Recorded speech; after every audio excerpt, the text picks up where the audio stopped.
and converting them into rental properties so that they're like a stock. They generate a flow between rich people. By the way, and if you talk to a builder, they'll tell you the only houses where we can make money building are houses for the rich. That's why you see the big towers. That's why you see the fancy condos. They have the money more than ever. The vast mass of the Americans are pinched more than ever, and the inflation. So there's no point in building houses for your generation. You in this economic system, you're being told by the economy you don't have the money to make us pay any attention to you. And we're not gonna. We are gonna go overseas. We're gonna build fancy houses over there if they can pay for them. And we will build the cities to be playgrounds of the rich. San Francisco, New York, they already are that and becoming more like that every single day. We're buying cheap housing and reconverting it into housing for rich people, combining 3 apartments that 3 families had into a luxury for 1 family with no children, etc., etc.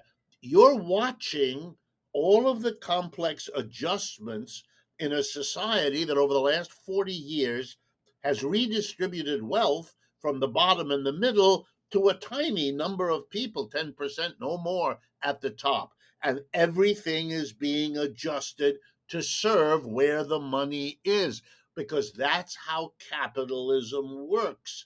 A market is an institution. If there's scarcity of anything in a market, the competing buyers bid up the price.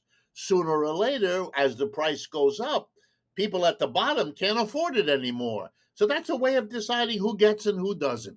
Markets distribute scarcity to the richest people in the market. By the way, that violates the ethics and morality of every major religion on this planet, which would never countenance the following story, which is now America. As the price of milk goes up, rich people will continue to buy the milk they want to feed to their cat. And poor people will have to tell their little children, you can't get any milk because it's being bid up by the people who feed it instead to the cat. If your morality can handle that, if your morality thinks markets are God's gift to the human race, then you have become a supporter of a system whose inequality and non democracy are overwhelming. One last thing I have to ask you about. The revolution was supposed to come, and it was supposed to be decentralized and on the blockchain, and the dollar was going to go the way of the dodo, and crypto was going to be our glorious utopian future. And here we are in 2022, and crypto has collapsed and proven itself to be little more than just another empty speculative tool. Can you talk a little bit about crypto collapse, and what it means, if anything? Yes, I take no pride and no satisfaction from saying to you that I told people that. I've been asked about crypto for years, and I have said, look, you never know when these kinds of scams will break. So for a while, it can go up. All it needs is people who are credulous, like you, to go in there and buy it and experience the joy of it going up in 5 weeks and doubling or whatever. And that all of that happened to Bitcoin and all of the others. But it is what it is and what it always has been. You don't escape a system by a technical glitch. You don't. The fact that there's blockchain, the fact that there's no government immediately involved, doesn't free you from the capitalist system. The reason the government does the things you don't like is because it's a government shaped and controlled by a system. And your cryptocurrencies are not immune to any of that. And so, yeah, for a while they'll do better. That's not unusual, but you're just waiting for the bruise. And let me be real clear. I don't know if you've made this clear to your audience. November 10th of last year, Bitcoin was worth just shy of $70,000. As I'm talking to you, Bitcoin is worth $20,000, roughly $20,000. All right. That collapse is way worse than the stock market. that collapse is way worse than almost any other asset you could have purchased back in November of last year. That doesn't prove anything, but it sure undercuts the notion that if I do this crypto, I'm safe. I've escaped the uncertainties, the manipulations, the crookedness, the injustice, the inequality of all the players in the market. You haven't escaped that. Either you change the system or you will suffer its ways of existing. I mean, I'm in favor of change, but I do know enough to know that anyone who offers you a scam, offers you something too good to be true, then there's a joke on Wall Street. If it sounds too good to be true, it probably isn't true. And that was always true. Whether you go back to the 18th century and the famous explosion of betting on the Dutch tulip industry, all the way to the present with crypto, it's one, Florida real estate was that once before, atomic energy for a while, railroads played that role. Don't do that. There is no escape. That's what it means to be part of a system. That's why we study capitalism as a system, because it has its way of ruling and running, and either you face and change it or you will be governed by it. Last thing I want to ask you, Richard.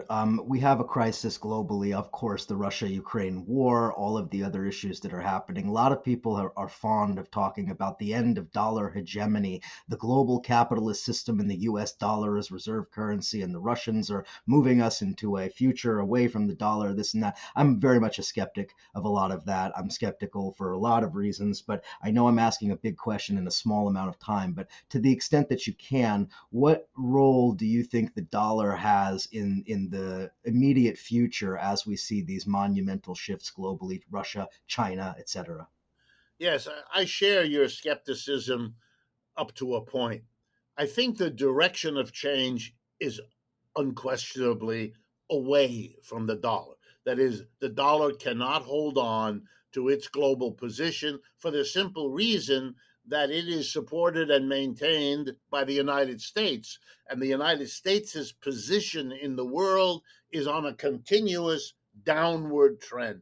We don't account for anything like the share of global production or world trade or any of the measures of your economic importance. Let me just give you one to drive it home.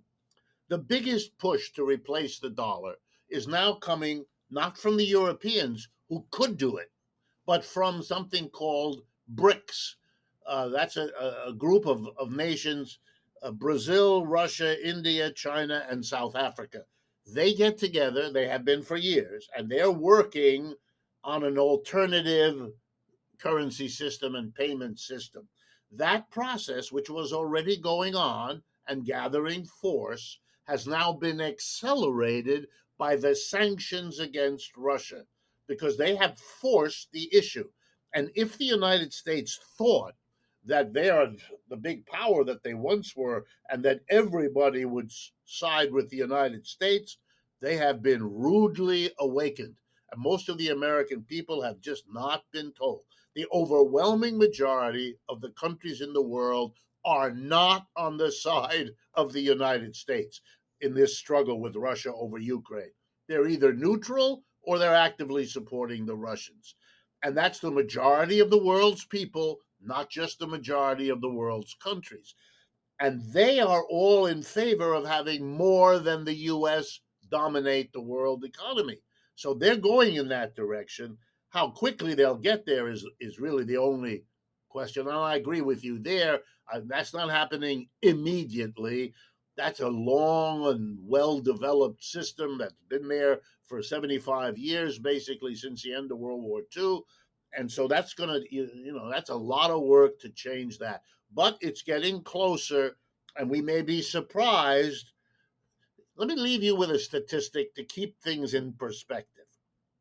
The GDP, that's that number we use in economics, gross domestic product, total output of goods and services per year in any country. The most recent year in Russia, the GDP is $1.5 trillion. The most recent year, last year in the United States, the GDP is $21 trillion. Keep an idea on the relative sizes of these two economies. You're not talking an equal fight. You're talking about a $21 trillion economic powerhouse against a very small, puny country economically by comparison. The GDP of China is $15 trillion, way more than Russia, and catching up each day with the United States, likely to be about the same as the US by the end of this decade. That's what's changing the world. All the rest is a detail. We will leave it there. Richard Wolff has been my guest. As always, thank you to Richard for coming on the show. rdwolf.com is the website. democracyatwork.info is the other. Economic Update is the show. And of course, if you're lucky enough to be in New York, you should go and find him at the New School, where he's a visiting professor of international affairs. Richard Wolff, as always, a pleasure having you on Counterpunch. Thank you so much. And Eric, thank you. And not only thank you for inviting me, but thank you for having a program that puts this kind of material out there for people to engage with. It's a real service. Much appreciated. Thank you so much, Richard. Thank you, as always, listeners, and we will chat again next time.